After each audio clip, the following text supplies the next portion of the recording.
to attack some of these entities, the church, some ambassadors, because they are the ones who are the forefront for supporting this regime. But I will forgive them. I will only tell them, it is good you have realized the error of your ways. This regime, Mr. Speaker, needs to understand the etymology of governance.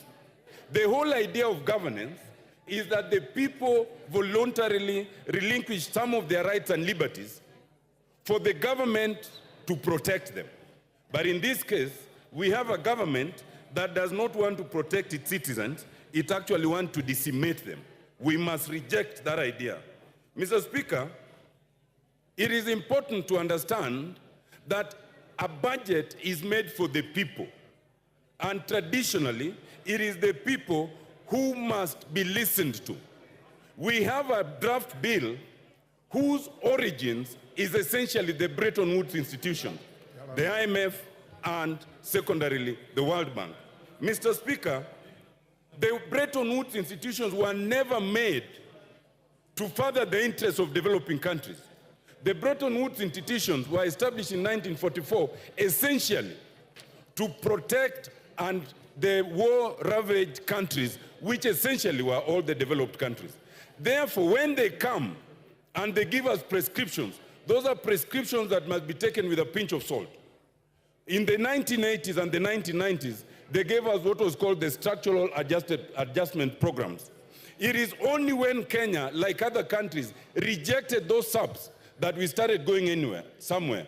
Now we are in a situation where the Bretton Woods institutions have come back in full swing in the face of the executive. It must be rejected.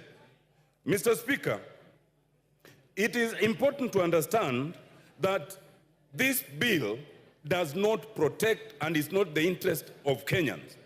And some people are fear-mongering, saying that if we reject the bill, then we'll be in a crisis. We will not be in any crisis. Like last year, Mr. Speaker, when the High Court stayed the 2023 bill, the 2022 bill continued until finally, the bill was cleared. And therefore, Mr. Speaker, the 2023 bill, which is already draconian enough, but is less draconian than this one. Let us reject this bill. The 2023 bill will continue, and let us have a bipartisan approach to budget making so that we can sit down and agree on the basic minimum that must be included in that budget. Mr. Speaker, I reject and I oppose. Thank you very much.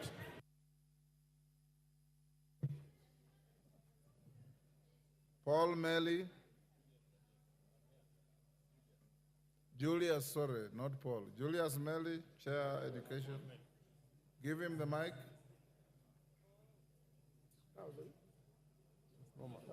Thank you, Mr. Speaker. Mr. Speaker, from the onset, I rise to support this bill.